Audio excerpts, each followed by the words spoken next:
Doctor Krithika Reddy ಕೊಲೆ ಪ್ರಕರಣದ ತನಿಖೆ ಚುರುಕುಗೊಂಡಿರುವಂತದ್ದು 6 ತಿಂಗಳ ಬಳಿಕ ಕೊಲೆ ಅನ್ನುವಂಥದ್ದು ಗೊತ್ತಾಯ್ತು. ಅದು ಯಾರು ಕೊಲೆಯನ್ನ ಮಾಡಿದ್ದು, ಅವರ ಪತಿನೇ ಅನ್ನುವಂಥದ್ದು ಕೂಡ ಗೊತ್ತಾಗಿದೆ ತನಿಖೆಯ ಸಂದರ್ಭದಲ್ಲಿ. ಪತಿ ಮಹೇಂದ್ರ ರೆಡ್ಡಿ ಕೊಲೆ ಮಾಡಿದ್ದಾದ್ರೂ ಯಾಕೆ ಅನ್ನುವಂಥದ್ದು ಈಗಿರುವಂತ ಪ್ರಶ್ನೆ. ಗಂಡ ಹೆಂಡತಿ ಇಬ್ರು ಕೂಡ ಡಾಕ್ಟ್ರು. ಏನ್ ಸಮಸ್ಯೆ ಬಂದಿತ್ತು ಆಕೆಯನ್ನ ಕೊಲೆ ಮಾಡುವಂತ ನಿಟ್ಟಿನಲ್ಲಿ, ಯಾವ ಕಾರಣಕ್ಕೋಸ್ಕರ ಕೊಲೆಯನ್ನ ಮಾಡಲಾಗಿದೆ, ಅದ್ರ ಬಗ್ಗೆ ತನಿಖೆಯನ್ನು ಮಾಡಲಾಗ್ತಾ ಇದೆ. ಮಾರತಹಳ್ಳಿ ಪೊಲೀಸರಿಂದ ತನಿಖೆ ಚುರುಕುಗೊಂಡಿದೆ. ಇನ್ವೆಸ್ಟಿಗೇಷನ್ ಅನ್ನ ಮಾಡಲಾಗ್ತಾ ಇದೆ. ಆತನನ್ನ ಈಗ ಆಲ್ರೆಡಿ ಬಂಧನ ಮಾಡಲಾಗಿರುವಂತದ್ದು. ಆರೋಪಿ ಡಾಕ್ಟರ್ ಮಹೇಂದ್ರ ರೆಡ್ಡಿಯ ತೀವ್ರ ವಿಚಾರಣೆಯನ್ನ ಮಾಡಲಾಗ್ತಾ ಇದೆ. ಪತ್ನಿಯನ್ನ ಕೊಂದಿದ್ದು ಯಾಕೆ ಅಂತ ವಿಚಾರಣೆಯನ್ನ ಮಾಡಲಾಗ್ತಾ ಇದೆ. 3 ಆಯಾಮಗಳಲ್ಲಿ ಪೊಲೀಸರಿಂದ ತನಿಖೆಯನ್ನ ಮಾಡಲಾಗ್ತಾ ಇರುವಂತದ್ದು. ಡಾಕ್ಟರ್ ಮಹೇಂದ್ರ ರೆಡ್ಡಿಗೆ ಏನಾದರೂ ಅಕ್ರಮ ಸಂಬಂಧ ಇತ್ತಾ, ಇದು ಫಸ್ಟ್ ಆಂಗಲ್. ಆರೋಪಿ ಮೊಬೈಲ್ ವಶಕ್ಕೆ ಪಡೆದು ಪರಿಶೀಲನೆಯನ್ನ ಮಾಡಲಾಗ್ತಾ ಇದೆ. 6 ತಿಂಗಳ ಫೋನ್ ಸಿಡಿಆರ್ ಬಗ್ಗೆನೂ ಕೂಡ ಮಾಹಿತಿಯನ್ನ ಸಂಗ್ರಹ ಮಾಡಲಾಗ್ತಾ ಇದೆ. ಹಣಕಾಸಿನ ವ್ಯವಹಾರಗಳ ಸಂಬಂಧನೂ ಕೂಡ ತನಿಖೆಯನ್ನ ಚುರುಕುಗೊಳಿಸಲಾಗಿದೆ. ಏನೇನೆಲ್ಲ ಕಾರಣ ಇರಬಹುದು ಅನ್ನುವಂಥ ಒಂದು ನಿಟ್ಟಿನಲ್ಲಿ ತನಿಖೆಯನ್ನ ಮಾಡಲಾಗ್ತಾ ಇರುವಂಥ ಈ ಸಂದರ್ಭದಲ್ಲಿ 6 ತಿಂಗಳ ಸಿಡಿಆರ್ ಅನ್ನ ಅವರು ಮಾಹಿತಿಯನ್ನ ಕಲೆಕ್ಟ್ ಮಾಡ್ತಾ ಇರುವಂಥದ್ದು. ವ್ಯವಹಾರಗಳ ಸಂಬಂಧದ ಬಗ್ಗೆನೂ ಕೂಡ ತನಿಖೆಯನ್ನ ಮಾಡಲಾಗ್ತಾ ಇದೆ. ಅಕ್ರಮ ಸಂಬಂಧದ ಬಗ್ಗೆ ತನಿಖೆಯನ್ನ ಮಾಡಲಾಗ್ತದೆ. ಆ ರೀತಿಯಾಗಿ ಏನಾದರೂ ಇತ್ತಾ, ಅದೇನಾದರೂ ಕಾರಣ ಆಗಿತ್ತಾ ಅಂತ ವ್ಯವಹಾರವನ್ನ ನಡೆಸಿದ್ದಂಥ ಬ್ಯಾಂಕ್ ಡೀಟೇಲ್ಸ್ ಸೇರಿದಂತೆ ಎಲ್ಲ ಮಾಹಿತಿಯನ್ನ ಸಂಗ್ರಹಿಸಲಾಗ್ತಾ ಇದೆ.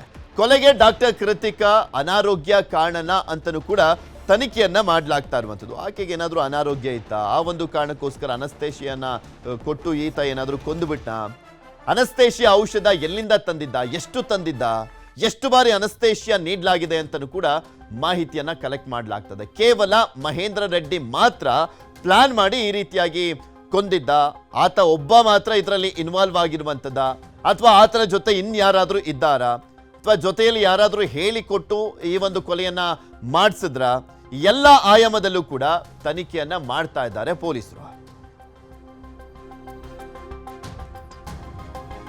ಪತಿ ಡಾಕ್ಟರ್ ಮಹೇಂದ್ರ ರೆಡ್ಡಿ ತನ್ನ ಪತ್ನಿಯನ್ನ ಕೊಲೆ ಮಾಡಿದ್ದ.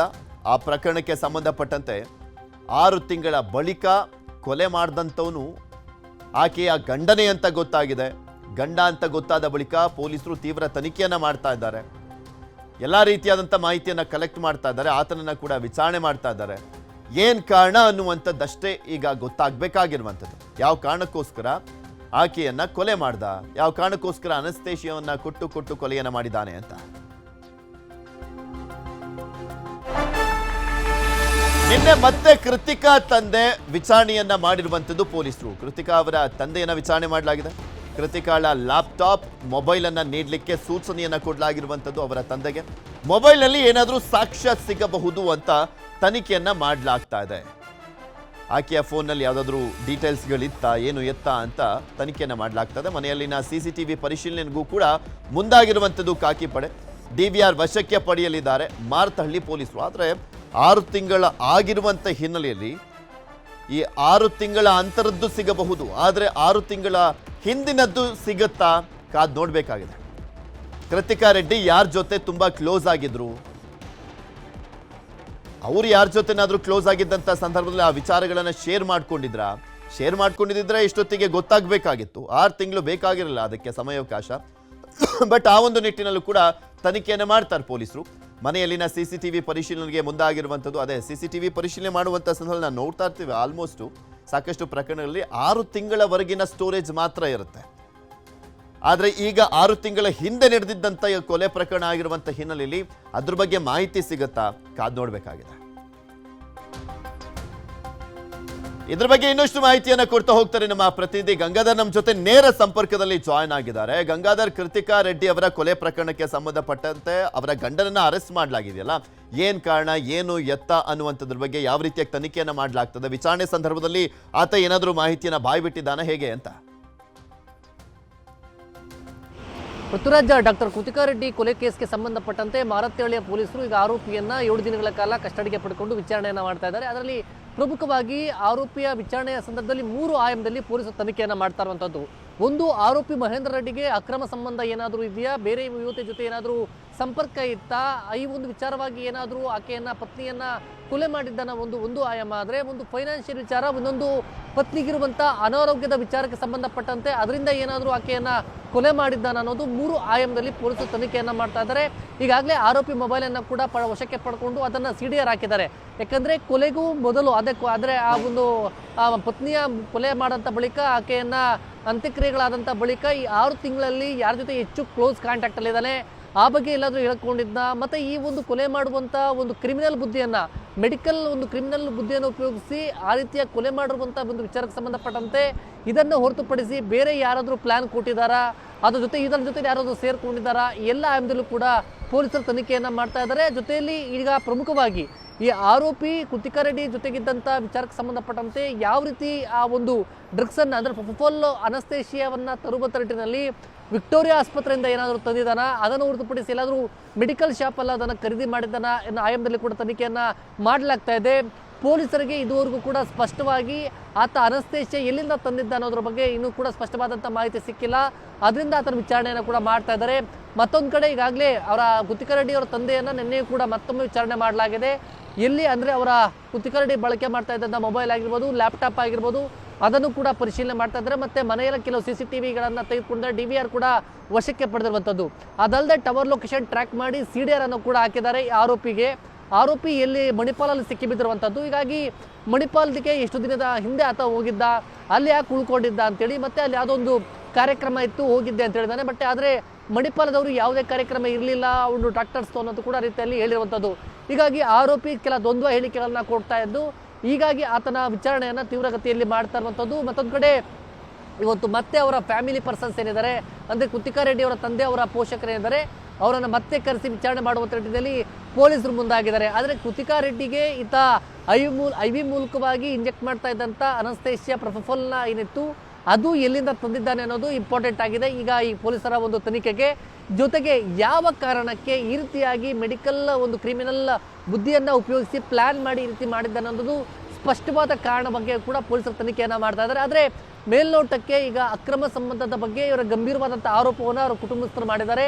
ಅದು ಈ ನಿಟ್ಟಿನಲ್ಲಿ ಈಗ ಪೊಲೀಸರು ಆಧಾರಿತವಾಗಿ ಸಂಶಯವನ್ನು ವ್ಯಕ್ತಪಡಿಸಿ ಪೊಲೀಸರು ತನಿಖೆಯನ್ನು ಮಾಡ್ತಾ ಇದ್ದಾರೆ. ಜೊತೆಗೆ ಫೈನಾನ್ಷಿಯಲ್ ವಿಚಾರಕ್ಕೆ ಸಂಬಂಧಪಟ್ಟಂತೆ ಒಂದಷ್ಟು ಮಾಹಿತಿಯನ್ನು ಕಲೆ ಆಗ್ತಾ ಇರುವಂಥದ್ದು, ಯಾವ್ಯಾವ ಹಂತದಲ್ಲಿ ಇವರು ಫೈನಾನ್ಷಿಯಲ್ಗೆ ಏನಾದರೂ ಅವರು ಫ್ಯಾಮಿಲಿಗೆ ಡಿಮ್ಯಾಂಡ್ ಮಾಡಿದ್ನ ಅಂತ, ಆ ಜೊತೆಯಲ್ಲಿ ಅವರ ವೈಫ್ಗೆ ಯಾವ ರೀತಿ ಅವ್ರಿಗೆ ಏನು ಪರ್ಸನಲ್ ಆಗಿ ಏನೋ ಒಂದು ಆರೋಗ್ಯ ಹೆಲ್ತ್ ಸಮಸ್ಯೆಗಳಿತ್ತು ಅನ್ನೋದ್ರ ಬಗ್ಗೆ ಕೂಡ ಪೊಲೀಸರು ತನಿಖೆ ಮಾಡ್ತಾ ಇದ್ದಾರೆ. ಈತ ಯಾವ ರೀತಿಯಾಗಿ ಯಾಮಾರಿಸಿದ್ನಂತೆ ಆಕೆ ಸತ್ತಿದ್ದಂಥ ವಿಚಾರವನ್ನ, ಬಿಕಾಸ್ ಸ್ವಲ್ಪನೂ ಅನುಮಾನನೂ ಕೂಡ ಬರಲಿಲ್ವಂತ ಪೋಷಕರಿಗೆ. ಯಾಕೆಂದ್ರೆ ಒಬ್ರು ಆರೋಗ್ಯವಾಗಿದ್ದಂಥ ಮಹಿಳೆ ದಿಢೀರಂತ ಸಾವನ್ನಪ್ತಾರೆ ಅನ್ನುವಂಥದ್ರ ಬಗ್ಗೆ ಸಹಜವಾಗಿ ಅನುಮಾನಗಳಂತೂ ಉಟ್ಕೊಳ್ತವೆ. ಅವ್ರ ತಂದೆ ತಾಯಿಗೆ ಯಾವುದೇ ಅನುಮಾನನೂ ಇರಲಿಲ್ವಾ ಅವ್ರು ಸಾವನ್ನಪ್ಪಾಗ? ಎಸ್, ಅವರು ಫ್ಯಾಮಿಲಿ ಅಂದರೆ ಅವರ ತಂದೆಯವರನ್ನ ಕೇಳಿದಂಥ ಸಂದರ್ಭದಲ್ಲಿ ಯಾವುದೇ ಅನುಮಾನ ಬರದ ರೀತಿಯಲ್ಲಿ, ಅಂದರೆ ಇವರ ಕುಟುಂಬಕ್ಕೆ ಯಾವುದೇ ಅನುಮಾನ ಬರದ ರೀತಿಯಲ್ಲಿ ಆತ ನಡ್ಕೊಂಡಿರುವಂಥದ್ದು ವಿಚಾರ ಗೊತ್ತಾಗಿರುವಂಥದ್ದು. ಅದೇ ಕಾರಣಕ್ಕೋಸ್ಕರ ಅವರು PM ಕೂಡ ಮಾಡೋದು ಬೇಡ ಅಂತೇಳಿ. ಆದರೆ ಅವರ ಸಹೋದರಿ ಏನಿದ್ದಾರೆ, ಅವರ ಸಹೋದರಿ ಅದಿಲ್ಲ ಪೋಸ್ಟ್ಮಾರ್ಟಮ್ ಮಾಡಬೇಕು, ಯಾಕೋ ಸಸ್ಪೆಕ್ಟ್ ಇದೆ ಅಂತ ಹೇಳಿ ಅವರೇ ಅವರ ಪೋಷಕರನ್ನು ಒಪ್ಪಿಸ್ತಾರೆ, ಇಲ್ಲ ಇದು PM ಮಾಡಲೇಬೇಕು ಅಂತೇಳಿ. ಆ ಬಳಿಕ FSL ಮತ್ತು ಪೊಲೀಸರು ಕೂಡ ಅವರನ್ನು ಕನ್ವಿನ್ಸ್ ಮಾಡ್ತಾರೆ, ಇಲ್ಲ ಇದು ಯಾಕೋ ಒಂದು ಸಸ್ಪೆಕ್ಟೆಡ್ ರೀತಿಯಲ್ಲಿದೆ, ಇದೊಂದು PM ಮಾಡಬೇಕು ಅನ್ನೋ ರೀತಿಯಲ್ಲಿ. ಆದರೆ ಅದಕ್ಕೂ ಮೊದಲು ಕಳೆದ 3 ದಿನಗಳಿಂದಲೂ ಕೂಡ ಅವರ ತಂದೆ ಅಂದರೆ ಮುನೇಕೊಲ್ಲ ಮರತಳ್ಳಿ ಅವರ ನಿವಾಸದಲ್ಲೇ ಇದ್ದಂಥದ್ದು. ಆ ಸಂದರ್ಭದಲ್ಲಿ ಯಾವುದೇ ರೀತಿಯ ಅಲ್ಲೇ ಉಳ್ಕೊಂಡು ಯಾವುದೇ ಅನುಮಾನ ಬರದ ರೀತಿಯಲ್ಲಿ ಕಾಲಿಗೆ IV ಅನ್ನು ಹಾಕಿ ಆತ ಇಂಜೆಕ್ಷನ್ ಕೊಡುವಂಥ ಅನಸ್ತೇಶಿಯಾ ಒಂದು ಇಂಜೆಕ್ಷನ್ ಕೊಡುವಂಥ ರೀತಿ ಏನಿತ್ತು ಅದರ ಬಗ್ಗೆ ಯಾವುದೇ ರೀತಿ ಸಸ್ಪೆಕ್ಟ್ ಇರಲ್ಲ. ಎಲ್ಲೋ ಒಂದು ಕಡೆ ಮಗಳನ್ನು ಈ ಥರ ಕೇರ್ ಮಾಡ್ತಾ ಇದ್ದ ಅನ್ನೋ ರೀತಿಯಲ್ಲಿ ಅವರು ಕನ್ವಿನ್ಸ್ ಮಾಡಿದ್ದಾರೆ. ಮತ್ತು ಯಾವುದೇ ಒಂದು ಸಾಕ್ಷಿಗಳಿಲ್ಲದೆ ನಿರಾಧಾರವಾಗಿ ಆರೋಪ ಮಾಡೋದು ಎಷ್ಟು ಸರಿ ಅಂತೇಳಿ ಅವರ ತಂದೆಯವರು ಕೂಡ ತಟಸ್ಥವಾಗಿರುವಂಥದ್ದು, ಯಾವುದೇ ರೀತಿಯ ಅನುಮಾನಗಳಿಲ್ಲದ ರೀತಿಯಂತೆ ಆತ ನಡ್ಕೊಂಡಿರುವಂಥ ರೀತಿಗೆ ಎಲ್ಲೂ ಕೂಡ ಪೊಲೀಸರು ಕೂಡ ಅದರ ಮೇಲೆ ಇನ್ವೆಸ್ಟಿಗೇಷನ್ ಮಾಡಿದರು. ಅದನ್ನೇ ಆತ ಅವರ ಫ್ಯಾಮಿಲಿ ಪರ್ಸನ್ ಕೂಡ ಹೇಳಿರುವಂಥದ್ದು, ನಮಗೆಲ್ಲೂ ಕೂಡ ಅನುಮಾನ ಬರಲಿಲ್ಲ, ಆ ರೀತಿಯಾಗಿ ನಡ್ಕೊಂಡಿದ್ದ ಅಂತೇಳಿ. ಮತ್ತು ಯಾವಾಗ FSL ರಿಪೋರ್ಟ್ ಬರುತ್ತೆ ಆಗ ಎಲ್ಲರೂ ಕೂಡ ಆಶ್ಚರ್ಯವಾಗುವಂಥದ್ದು, ಈ ರೀತಿಯಾಗಿ ಈತ ಮಗಳನ್ನ ಕೊಲೆ ಮಾಡಿದ್ದಾರೆ ಅಂತೇಳಿ. ಪೃಥ್ವಿರಾಜ್, ಓಕೆ, ಧನ್ಯವಾದ ಗಂಗಾಧರ್ ನಿಮ್ಮೆಲ್ಲ ಮಾಹಿತಿಗಾಗಿ. ಮರಳು ದಂಧೆ ಅಂತೂ ಎಲ್ಲಾ ಕಡೆನೂ ಕೂಡ ಅವ್ಯಾಹತವಾಗಿ ನಡೀತಾ ಇದೆ. ಆದ್ರೆ ಅಲ್ಲೆಲ್ಲಾ ಕಡೆನೂ ಕೂಡ ನಡೀಲಿಕ್ಕೆ ಪ್ರಮುಖ ಕಾರಣ ಅಂದ್ರೆ ಅಲ್ಲಿನ ಜನಪ್ರತಿನಿಧಿಗಳು ಮತ್ತೆ ಅಧಿಕಾರಿಗಳು ಅವರು ಶಾಮೀಲಾಗ್ತಾ ಇರುವಂತ ಹಿನ್ನೆಲೆಯಲ್ಲೇ ರಾಜಾರೋಷವಾಗಿ ಮಾಡಲಾಗ್ತದೆ. ಅದೇ ರೀತಿಯಾಗಿ ಬಾಗಲಕೋಟೆಯಲ್ಲೂ ಕೂಡ ಅಷ್ಟೇ. ಬಾಗಲಕೋಟೆ ಜಿಲ್ಲೆಯಲ್ಲಿ ಅಕ್ರಮ ಮರಳು ದಂಧೆ ಹುನಗುಂದ ಇಳಕಲ್ನಲ್ಲಿ ಮರಳು ದಂಧೆಕೋರರು ಅಟ್ಟಹಾಸವನ್ನ ಮೆರಿತಾ ಇದ್ದಾರೆ. ರಾಜಾರೋಷವಾಗಿ ಮರಳು ದಂಧೆ ಮಾಡ್ಕೊಂಡಿದ್ದಾರೆ, ಅದು ಅಕ್ರಮವಾಗಿ. ಮರಳು ದಂಧೆ ಬಗ್ಗೆ ದೂರು ನೀಡಿದವರಿಗೆ ಕೊಲೆ ಬೆದರಿಕೆಯನ್ನ ಹಾಕಲಾಗ್ತಾ ಇದೆ. ಅಲ್ಲಿ ಪ್ರಭಾವ ಇದೆ. ಪೊಲೀಸರಿಗೆ ದೂರನ್ನ ಕೊಡ್ಲಿಕ್ಕೆ ಹೋದ್ರೆ ಅಲ್ಲೂ ಕೊಲೆ ಬೆದರಿಕೆಯನ್ನ ಹಾಕಲಾಗ್ತಾ ಇರುವಂಥದ್ದು. ಲೀಸ್ ಅವಧಿ ಮುಗಿದ್ರೂ ಕೂಡ ಮರಳು ದಂಧೆ ಮಾತ್ರ ನಿಂತಿಲ್ಲ. ದಂಧೆಕೋರರಿಗೆ ಮಾಲೀಕರಿಗೆ ಬೆದರಿಕೆಯನ್ನ ಹಾಕಿ ಹಲ್ಲೆಯನ್ನ ಮಾಡಲಾಗ್ತಾ ಇದೆ. ಗಣಿ ಇಲಾಖೆ ಕಚೇರಿ ಬಳಿ ಬಂದು ಗುಂಪಿನಿಂದ ಹಲ್ಲೆಯನ್ನ ಮಾಡಲಾಗಿದೆ. ಗಣಿ ಇಲಾಖೆ ಕಚೇರಿ ಬಳಿನೇ ಬಂದ್ಬಿಟ್ಟು ಒಂದು ಗುಂಪಿನಿಂದ ಹಲ್ಲೆಯನ್ನ ಮಾಡಲಾಗಿರುವಂಥದ್ದು. ಡಿಸಿ ತಹಶೀಲ್ದಾರ್ ಗಣಿ ಇಲಾಖೆಗೆ ದೂರು ನೀಡಿರುವಂಥದ್ದು ರೈತರು. ಡಿಸಿ ಕೊಟ್ಟಿದ್ದಾರೆ ಕಂಪ್ಲೇಂಟ್ ಅನ್ನ, ತಹಶೀಲ್ದಾರಿಗೆ ಕೊಟ್ಟಿದ್ದಾರೆ, ಗಣಿ ಇಲಾಖೆ ಅಧಿಕಾರಿಗಳಿಗೆ ದೂರನ್ನ ಕೊಟ್ಟಿದ್ದಾರೆ. ಎಷ್ಟೇ ದೂರನ್ನ ಕೊಟ್ಟಿದ್ರು ಕೂಡ ದಂಧೆಕೋರರು ಡೋಂಟ್ ಕೇರ್ ಅಂತ ಇದ್ದಾರೆ. ಯಾಕಂತಾರೆ ಹೇಳಿ? ಅಲ್ಲಿ ಪ್ರಭಾವ ಇದೆ. ಪ್ರಭಾವವನ್ನ ಬಳಸ್ತಾ ಇರುವಂತ ಹಿನ್ನೆಲೆಯಲ್ಲಿ ಎಲ್ಲರೂ ಸೈಲೆಂಟು. ಅವ್ರವ್ರಿಗೆ ಏನೇನು ತಲುಪಿಸ್ಬಿಟ್ರೆ ಸೈಲೆಂಟ್ ಆಗ್ಬಿಡ್ತಾರೆ. ಅವ್ರಿಗೆ ಏನಾಗಬೇಕಾಗಿದೆ, ಅಕ್ರಮವಾಗಾದರೂ ಮಾಡಲಿ, ಏನಾದರೂ ಮಾಡಲಿ, ನಮಗೆ ದುಡ್ಡು ಬಂದರೆ ಸಾಕಪ್ಪ ಅನ್ನುವಂಥ ರೀತಿಯಲ್ಲಿ ಅಧಿಕಾರಿಗಳಿದ್ದಾರೆ. ತಹಶೀಲ್ದಾರ್ ನಿಂಗಪ್ಪ ಬಿರಾದಾರ ಶಾಮೀಲಾಗಿರುವಂಥ ಶಂಕೆಯನ್ನು ಕೂಡ ವ್ಯಕ್ತಪಡಿಸಲಾಗ್ತಾ ಇದೆ. ಶಾಮೀಲಾಗ್ದಲೇ ಅಲ್ಲಿ ಅಷ್ಟು ರಾಜಾರೋಷವಾಗಿ ಆಗೋದಿಲ್ಲ. ಅಲ್ಲಿ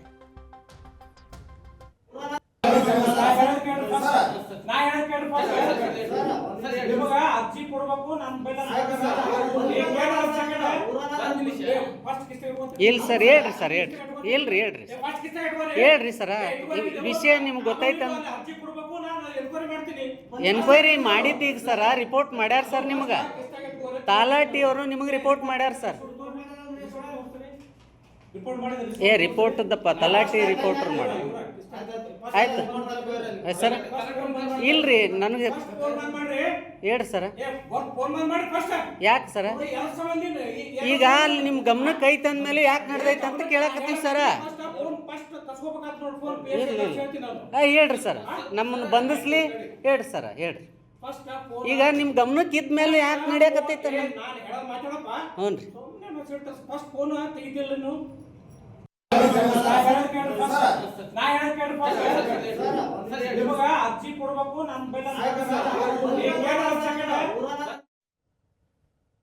ಇನ್ನು ಮೊದಲೇ ಆರೋಪ ಬಗ್ಗೆ ನಾನು ಹೇಳ್ತಾ ಇದ್ದೇನೆ.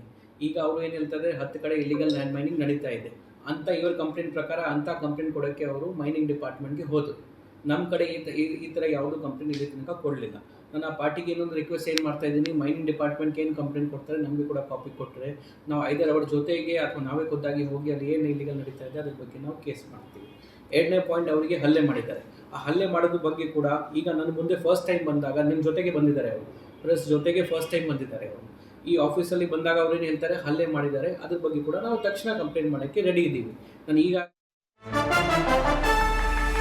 ಕೆಸರುವಾಡಿ ಹಾಗೂ ಚಿತ್ತವಾಡಗಿ ಗ್ರಾಮಗಳಲ್ಲಿ ಮರಳು ದಂಧೆಯನ್ನ ಮಾಡಲಾಗ್ತಾ ಇರುವಂಥದ್ದು. ಅಕ್ರಮ ಮರಳು ದಂಧೆಯಲ್ಲಿ ಶಾಸಕರ ಪ್ರಭಾವದ ಆರೋಪ ಇದೆ. ಪ್ರಭಾವ ಇಲ್ದಲೆ ಅಷ್ಟು ಈಸಿಯಾಗಿ ನಡೆಯುತ್ತಾ? ಪ್ರಭಾವ ಇರುವಂತ ಕಾರಣಕ್ಕೋಸ್ಕರನೇ ಅಲ್ಲಿ ತಹಶೀಲ್ದಾರ್ ಕೂಡ ಆವಾಜನ್ನ ಹಾಕ್ತಾ ಇರುವಂಥದ್ದು. ದರ್ಪ ನೋಡಿದ್ರಲ್ಲ ಆ ತಹಶೀಲ್ದಾರ್ದು, ಯಾಕೆ ಆ ದರ್ಪ ಅಕ್ರಮವಾಗಿ ನಡೀತಾ ಇದ್ರು? ಯಾಕೆಂದ್ರೆ ಅಲ್ಲಿ ಸಪೋರ್ಟ್ ಇದೆ. ಸಪೋರ್ಟ್ ಇರುವಂತ ಕಾರಣಕ್ಕೋಸ್ಕರ ಏನು ಮಾಡಿದ್ರು ನಡೆಯುತ್ತೆ ಅಂತ. ವಿಜಯಾನಂದ ಕಾಶಪ್ಪನವರ್ ಭಾಗಿ ಆರೋಪವನ್ನ ಮಾಡಲಾಗ್ತದೆ. ವಿಜಯಾನಂದ ಕಾಶಪ್ಪನವರ್ ಗೊತ್ತಲ್ಲ, ಯಾವಾಗಲೂ ಸೌಂಡ್ ಮಾಡ್ತಾ ಇರುವಂತ ಶಾಸಕ, ಕಾಂಗ್ರೆಸ್ನ ಶಾಸಕ. ಅವ್ರ ಮೇಲೂ ಆರೋಪ ಇದೆ. ಕಾಂಗ್ರೆಸ್ ಕಾರ್ಯಕರ್ತನಿಂದಲೇ ಶಾಸಕರ ವಿರುದ್ಧ ಆರೋಪ ಮಾಡಲಾಗ್ತದೆ. ಶಾಸಕರ ವಿರುದ್ಧ ಹಲ್ಲೆಗೊಳಗಾದಂತ SB ಪಾಟೀಲ್ ಆರೋಪವನ್ನ ಮಾಡಿದ್ದಾರೆ. ದೂರನ್ನ ಕೊಟ್ಟರು ಕೂಡ ಅಧಿಕಾರಿಗಳು ಸೈಲೆಂಟ್ ಆಗಿದ್ದಾರೆ. ಕಾಶಪ್ಪನವರ್ ಕುಮ್ಮಕ್ಕನ್ನ ಕೊಡ್ತಾ ಇದ್ದಾರೆ ಅನ್ನುವಂತ ನೇರ ಆರೋಪವನ್ನ ಮಾಡ್ತಾ ಇದ್ದಾರೆ ಅವರು. ಹುಣಗುಂದ ಮತ್ತು ಇಲ್ಕಲ್ ತಾಲೂಕಿನೊಳಗೆ ಹಲವಾರು ಕಡೆ ಅಕ್ರಮ ಮರಳು ಗಣಿಗಾರಿಕೆ ನಡೀತೈತೆ ಸರ್. ಅದರ ವಿರುದ್ಧವಾಗಿ ನಾವು ದೂರು ಕೊಡಕ್ಕೆ ಬಂದಿರ್ತೀವಿ ಸರ್. ಇಲ್ಲಿ ತಹಸೀಲ್ದಾರ್ ಅವ್ರಿಗೂ ಕೊಟ್ಟಿದ್ದೀವಿ, DMG ಆಫೀಸಿಗೂ ಕೊಡಕ್ಕೆ ಬಂದಿರ್ತೀವಿ ಸರ್. 2-3 ಸರಿ ಕೊಟ್ಟಿದ್ದೀವಿ. ಲಾಸ್ಟ್ ಟೈಮ್ ಮತ್ತೂ ದೂರು ಕೊಡಕ್ಕೆ ಬರ್ತೀವಿ ಸರ್. ಅಲ್ಲಿ ಇವರು ಅಕ್ರಮ ಮರಳು ಗಣಿಗಾರಿಕೆ ಮಾಡೋರು ನಮ್ಮನ್ನು ಅಡ್ಡಗಟ್ಟಿ ನಮಗೆ ಮಾಡೋಣ ಅಂತ ಹೋಗಿ ಅಲ್ಲೇ ಮಾಡ್ತಾರೆ ಸರ್. ಆಗ ನಾವು SP ಸಾಹೇಬ್ರ ಗಮನಕ್ಕೆ ತರ್ತೀವಿ ಸರ್. ಅದರ ಹಿಂದಿನ ದಿನಾನೂ ತಂದಿದ್ದೀವಿ ಸರ್ ನಾವು. ಆವಾಗ ಅವರು ಇಲ್ಲ ನವನಗರ ಸ್ಟೇಷನ್ಗೆ ಹೋಗು ಅಂತ ಹೇಳ್ತಾರೆ ಸರ್. ಅವ್ರು ಅಲ್ಲಿ ನಾವು ಕಂಪ್ಲೇಂಟ್ ಕೊಡೋಕೆ ಹೋದ ಸಮಯದೊಳಗೆ ಸರ್ ಅವ್ರು ಯಾರು ನಮ್ಮ ಮೇಲೆ ಹಲ್ಲೆ ಮಾಡಿರ್ತಾರೆ ಅವ್ರನ್ನ ಕರೆಸಿ ನಮ್ಮ ಎದುರುಗಡೆ ಕೂಡಿಸಿ ಅಲ್ಲಿ ಭಯದ ವಾತಾವರಣ ನಿರ್ಮಾಣ ಮಾಡ್ತಾರೆ ಸರ್ ಅವರು. ಹಂಗಾಗಿ ಅಲ್ಲಿ ಕಂಪ್ಲೇಂಟ್ ಕೂಡ ರಿಜಿಸ್ಟರ್ ಆಗೋದಿಲ್ಲ ಸರ್. ನಾವು ಬೇರೆಯವ್ರ ಸಹಾಯದಿಂದ ಹೋಗಿ ಜಿಲ್ಲಾ ಆಸ್ಪತ್ರೆಗೆ ತೋರಿಸ್ಕೊಂಡು ನಾವು ಊರು ತಲುಪ್ತೀವಿ ಸರ್. ಇವತ್ತಿಗೂ ಕೂಡ ಸರ್ ನಮ್ಗೆ ಅವರಿಂದ ಜೀವ ಬೆದರಿಕೆ ಐತೆ ಸರ್. ಹಂಗಾಗಿ ಅವ್ರು ಏನು ಹೇಳ್ತಾರೆ ಸರ್, ಅವ್ರು ಹೊಡೆದವ್ರೆ ಹೇಳ್ತಾರೆ ಸರ್. ವಿಡಿಯೋದಾಗ ಸಿಕ್ಕಿದೆ ನನಗೆ. ಅದ್ರಲ್ಲಿ ಹೇಳ್ತಾರೆ ಸರ್, ನೇರವಾಗಿ ಶಾಸಕರಿಗೆ ದುಡ್ಡು ಕೊಟ್ಟು ನಾವು ದಂಧೆ ಮಾಡ್ತಿದ್ದೀವಿ ಅಂತ. ಹಂಗಾಗಿ ಅವ್ರು ಇರೋದ್ರಿಂದ ನನಗೇನಾದ್ರೂ ಹೆಚ್ಚು ಕಮ್ಮಿ ಆದ್ರೆ ನೇರವಾಗಿ ಶಾಸಕರ ಹೊಣೆಗಾರ ಸರ್. ನನ್ನ ಜೀವಕ್ಕೆ ಏನಾದರೂ ಅಪಾಯ ಆದ್ರೆ ನನ್ನ ಕುಟುಂಬಕ್ಕೆ ಏನಾರ ತೊಂದರೆ ಆದ್ರೆ ಅವ್ರನ್ನೇ ಹೊಣೆಗಾರಿಸ್ತಾರೆ ಇದಕ್ಕೆ. ಮರಳು ಗಣಿಗಾರಿಕೆ ಜಮೀನು ಲೀಸ್ ನೀಡಿದ ರೈತ ಹಾಗೂ ಮರಳು ಅಡ್ಡೆ ಲೈಸೆನ್ಸ್ದಾರರ ಪರವಾದಂಥ ವ್ಯಕ್ತಿಗಳು ನಡುವೆ ಗಲಾಟೆ ಕೂಡ ಆಗಿದೆ. ಶಾಸಕರ ಆಪ್ತ ಮಹಂತೇಶ ನರಗುಂದ ಹಸ್ತಕ್ಷೇಪದಿಂದ ಲೀಸ್ದಾರರು ಮತ್ತು ರೈತರ ನಡುವೆ ವಾಗ್ವಾದ ಆಗಿದೆ. ಆ ಗಲಾಟೆ ವೇಳೆ ಏನಾಯ್ತು ಅನ್ನುವಂಥದ್ದು ನೋಡೋಣ. ಬೇಡದವ್ರ ನಿಮ್ದು ಬಾಜು ಹೋದ ಉಸಿರು ಹಾಕಿರ್ತೀವಿ, ಹಾಕಿ ಲೇವಲ್ ಮಾಡ್ತೀವಿ.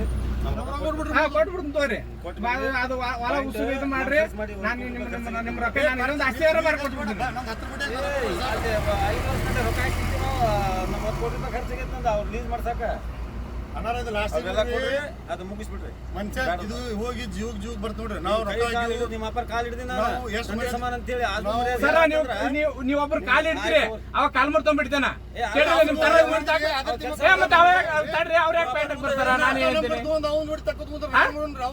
ವ್ಯಕ್ತಿಯಿಂದ ನಿಮ್ಮ ಮಧ್ಯೆ ಬಂದೈತೆ. ಮೂರನೇ ವ್ಯಕ್ತಿ ಅಲ್ಲಿ ಎಂಟ್ರಿ ಆಗಿದ್ದಕ್ಕೆ ಎಂಟ್ರಿ ಆಗೈತೆ ಅಂತಂದಾಗ ನೀವ್ ಹೇಳ್ಬೇಕು. ತಡ್ರಿ MLA ನನ್ನ ಹೆಸರು ಮ್ಯಾಗಿದ್ರೆ ಒಟ್ಟು ನಡೆಸಿಕೊಡೋಲ್ಲ ಹೇಳ್ಬೇಕಾಯ್ತು. ಆಸ್ತಿ ಓನರ್ ಅದ್ರಪ್ಪ, ಅವ್ರ ಅದಿಂದೊಳಗೆ ನಡ್ರಿ. ಬೇಡದವ್ರ ನಿಮ್ದು ಬಾಜು ಹೋದ ಉಸಿರು ಹಾಕಿರ್ತೀವಿ, ಹಾಕಿ ಲೇವಲ್ ಮಾಡ್ತೀವಿ. ಕೊಟ್ಬಿಡ್ತೀನಿ ಅದು ಹೊಲ ಉಸಿರು ಇದು ಮಾಡ್ರಿ. ನಿಮ್ ರೊಕ್ಕ ಇದ್ರ ಬಗ್ಗೆ ಇನ್ನಷ್ಟು ಮಾಹಿತಿಯನ್ನು ಕೊಡ್ತಾ ಹೋಗ್ತಾರೆ ನಮ್ಮ ಬಾಗಲಕೋಟೆಯ ಪ್ರತಿನಿಧಿ ಮಂಜುನಾಥ್ ನಮ್ಮ ಜೊತೆ ದೂರವಾಣಿ ಸಂಪರ್ಕದಲ್ಲಿ ಜಾಯ್ನ್ ಆಗಿದ್ದಾರೆ. ಮಂಜು, ಇಲ್ಲಿ ರಾಜಾರೋಷವಾಗಿ ದಂಧೆಗಳನ್ನ ಮಾಡ್ತಾ ಇದ್ದಾರೆ ಅಂದ್ರೆ ಅಲ್ಲಿ ರಾಜಕೀಯ ಪ್ರಭಾವ, ಅಧಿಕಾರಿಗಳ ಸಪೋರ್ಟ್ ಇಲ್ದಲೆ ಯಾವುದೂ ಕೂಡ ಆಗೋದಿಲ್ಲ. ಇಲ್ಲಿ ಎಲ್ಲವೂ ಕೂಡ ಕುಲ್ಲಂಕುಲ್ಲ ಎದ್ದೆದ್ದು ಕಾಣಿಸ್ತಾ ಇದೆ. ಯಾಕೆ ಇಷ್ಟೊಂದು ಸೈಲೆಂಟ್ ಆಗಿದ್ದಾರೆ ಅಂತ ಈಗ ಜಿಲ್ಲಾಧಿಕಾರಿಗಳು ಅವ್ರಿಗೂ ಕೂಡ ಪ್ರಭಾವ ಬೀರಿದೆಯಾ? ಖಂಡಿತವಾಗ್ಲೂ ಪೃಥ್ವಿರಾಜ್, ಯಾಕಂತಂದ್ರೆ ಬಾಗಲಕೋಟೆ ಜಿಲ್ಲೆಯ ಇಳಕಲ್ ಮತ್ತು ಹುನಗುಂದ ಭಾಗದಲ್ಲಿ ಮರಳು ದಂಧೆ ಇವತ್ತು ನಿನ್ನೆಯಿಂದಲ್ಲ ನಿರಂತರವಾಗಿ ನಡೀತಾ ಇರುವಂತದ್ದು. ಪ್ರತಿ ಬಾರಿಯೂ ಕೂಡ ಇಲ್ಲಿ ಆರೋಪಗಳು ಕೇಳಿ ಬಂದಂತ ಸಂದರ್ಭದಲ್ಲಿ ಅಧಿಕಾರಿ ವರ್ಗ ಏನಿದೆ ಇದು ಸಂಪೂರ್ಣವಾಗಿ ಮೌನಕ್ಕೆ ಜಾರುವಂತ ಕೆಲಸ ಆಗ್ತಾ ಇದೆ. ಇದಕ್ಕೆ ಪರೋಕ್ಷ ಕಾರಣ ಏನು ಅಂತಂದ್ರೆ ಅಲ್ಲಿರ್ತಕ್ಕಂತಹ ರಾಜಕೀಯ ವ್ಯವಸ್ಥೆ ಮತ್ತು ಅಲ್ಲಿರ್ತಕ್ಕಂತಹ ಶಾಸಕರ ಪ್ರಭಾವ ಅನ್ನುವಂಥದ್ದು ಈ ಒಂದು ಪ್ರಕರಣದಲ್ಲಿ ಬೆಳಕಿಗೆ ಬರ್ತಾ ಇರುವಂತದ್ದು. ಅದೇ ಹಿನ್ನೆಲೆಯಲ್ಲೇ ಇದೀಗ ಏನು ಅಕ್ರಮ ಮರಳು ದಂಧೆ ವಿರುದ್ಧವಾಗಿ ದೂರು ನೀಡಿರುವಂತಹ SB ಪಾಟೀಲ್ ಅವರ ದೂರು ಪ್ರತಿಯಲ್ಲಿ ಶಾಸಕರ ಹೆಸರನ್ನು ಕೂಡ ಮತ್ತು ಅವರ ಆಪ್ತರಾಗಿರುವಂತಹ ಮಹಂತೇಶ್ ನರಗುಂದ ಅವರ ಹೆಸರು ಕೂಡ ಪ್ರಸ್ತಾಪವನ್ನ ಮಾಡಿರುವಂತದ್ದು.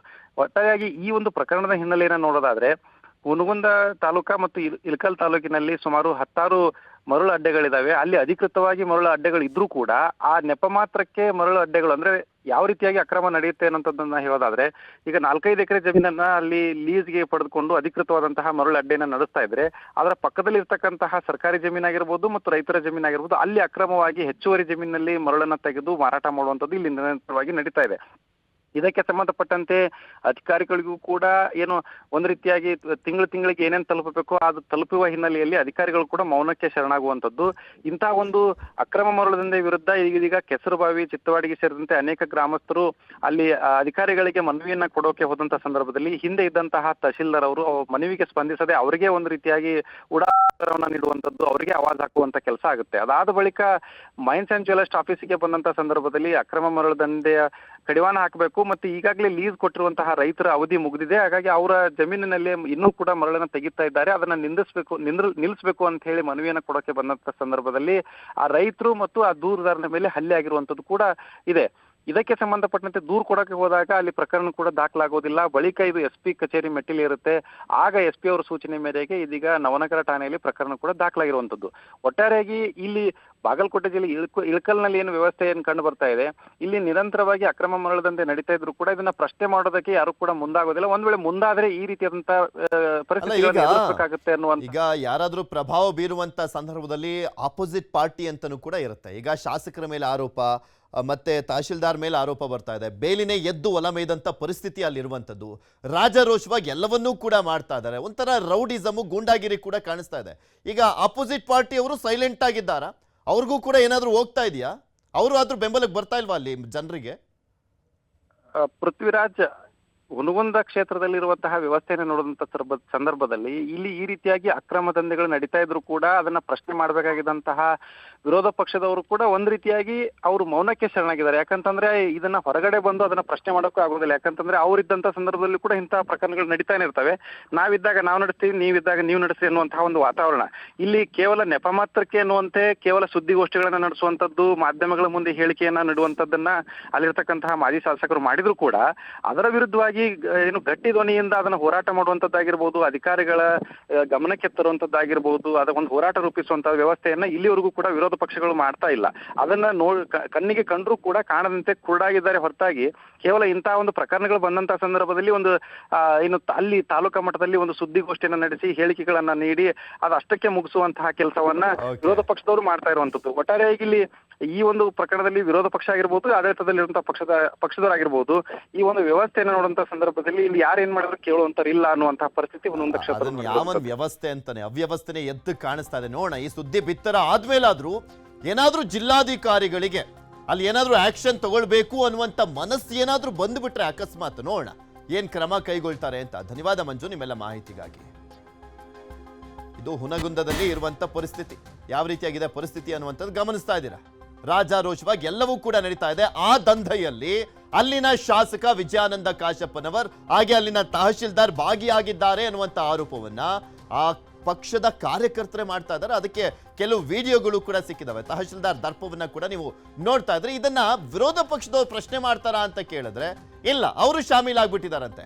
ಅವರು ಬಂದಂತ ಸಂದರ್ಭದಲ್ಲಿ ಅವ್ರು ಮಾಡ್ಕೊಳ್ಳೋದು, ಇವ್ರು ಬಂದಂತ ಸಂದರ್ಭದಲ್ಲಿ ಇವ್ರು ಮಾಡ್ಕೊಳ್ಳೋದು, ಅಂದ್ರೆ ಅಡ್ಜಸ್ಟ್ಮೆಂಟ್ ಕ್ಲೀನ್ ಆಗಿ ಫಿಕ್ಸ್ ಆಗ್ಬಿಟ್ಟಿದೆ. ಕಾದ್ ನೋಡೋಣ ಏನಾಗುತ್ತೆ ಅಂತ. ಬೆಳಗಾವಿಲಿ ಡಿಸಿಸಿ ಬ್ಯಾಂಕ್ ಎಲೆಕ್ಷನ್ ಕೂಡ ವಿಧಾನಸಭೆ ಎಲೆಕ್ಷನ್ ರೀತಿಯಲ್ಲಿ ತುಂಬಾ ರಂಗೇರುತ್ತೆ. ಈ ಬಾರಿನೂ ಕೂಡ ಅಷ್ಟೇ ತುಂಬಾ ಜೋರಾಗೆ ನಡೀತಾ ಇರುವಂಥದ್ದು. ಅದರಲ್ಲೂ ಸಾಹುಕಾರ್ದು ಒಂದು ಟೀಮ್ ಆದ್ರೆ ಇನ್ನು ಉಳ್ದವ್ರದೇ ಒಂದು ಟೀಮ್ ಆಗಿದೆ. ಅಕ್ಟೋಬರ್ 19ಕ್ಕೆ ಬೆಳಗಾವಿ ಡಿಸಿಸಿ ಬ್ಯಾಂಕ್ ಎಲೆಕ್ಷನ್ ಇದೆ. ಡಿಸಿಸಿ ಬ್ಯಾಂಕ್ ಕೈ ವಶಕ್ಕೆ ಸಾಹುಕಾರ್ ರಣತಂತ್ರವನ್ನ ಮಾಡ್ತಾ ಇದ್ದಾರೆ. ಜಿಲ್ಲೆಯಲ್ಲಿ ಆಕ್ಟಿವ್ ಆಗಿರುವಂಥದ್ದು ಜಾರಕಿಹೊಳಿ ವಿರೋಧಿ ಬಣ ಕೂಡ ಅವರು ಆಕ್ಟಿವ್ ಆಗಿದ್ದಾರೆ. ಚುನಾವಣೆ ಅಖಾಡಕ್ಕಿಳಿದ ಲಕ್ಷ್ಮಣ ಸವದಿ, ರಮೇಶ್ ಕತ್ತಿ ಒಂದೇ ವೇದಿಕೆಯಲ್ಲಿ ಜಾರಕಿಹೊಳಿ ಬ್ರದರ್ಸ್ ವಿರೋಧಿ ಬಣ ಕಾಣಿಸ್ಕೊಳ್ತಾ ಇದೆ. ರಾಯಭಾಗದ ಹಾರೋಗೇರಿಯಲ್ಲಿ ಪ್ರಚಾರ ಸಭೆ ನಡೀತು. ಆ ಸಂದರ್ಭದಲ್ಲಿ ನಾವು ಗೆಲ್ತೀವಿ ನೋಡ್ತಾ ಇರಿ, ಸುಮ್ಮನೆ ನೋಡುವಂಥದ್ದಲ್ಲ, ಇಲ್ಲಿ ಕಾಣೋದೇ ಬೇರೆ ಆಗೋದೇ ಬೇರೆ ಅಂತ ಲಕ್ಷ್ಮಣ್ ಸವದಿ ಅವರು ಮಾತನಾಡಿದ್ದಾರೆ. ರಾಯಭಾಗದಿಂದ ನಿರ್ದೇಶಕ ಹುದ್ದೆಗೆ ಸವದಿ ಬೆಂಬಲಿಗ ಸ್ಪರ್ಧೆಯನ್ನ ಮಾಡಿದ್ದಾರೆ. ಸವದಿ ಬಣದಿಂದ ಕಣಕ್ಕಿಳಿದಿರುವಂಥದ್ದು ಬಸಗೌಡ ಅಸಂಗಿ. ಜಾರಕಿಹೊಳಿ ಬಣದಿಂದ ಅಪ್ಪ ಸಾಹೇಬ್ ಕುಲಗೋಡೆ ಸ್ಪರ್ಧೆಯನ್ನ ಮಾಡಿರುವಂಥದ್ದು. ಅಪ್ಪ ಸಾಹೇಬ್ ಕುಲಗೋಡೆ ಡಿಸಿಸಿ ಬ್ಯಾಂಕ್ ಹಾಲಿ ಅಧ್ಯಕ್ಷ. ಅಕ್ಟೋಬರ್ 19ರಂದು 7 ತಾಲೂಕುಗಳ ನಿರ್ದೇಶಕರ ಸ್ಥಾನಕ್ಕೆ ಚುನಾವಣೆ ನಡೆಯುತ್ತೆ. ಟೋಟಲಿ ಇರುವಂತಹ 16 ಸ್ಥಾನಗಳ ಪೈಕಿ 9 ಸ್ಥಾನಗಳಿಗೆ ಅವಿರೋಧ ಆಯ್ಕೆ ಆಗಿದೆ. ಆ 9 ಸ್ಥಾನದಲ್ಲಿ 7 ಸ್ಥಾನಗಳು ಜಾರಕಿಹೊಳಿ ಬ್ರದರ್ಸ್ ಇದಾರಲ್ಲ, ಅವ್ರ ಟೀಮ್ ಇದೆಯಲ್ಲ, ಆ ಟೀಮ್ನವರು ಅವಿರೋಧವಾಗಿ ಆಯ್ಕೆ ಆದಂತಾಗಿದೆ.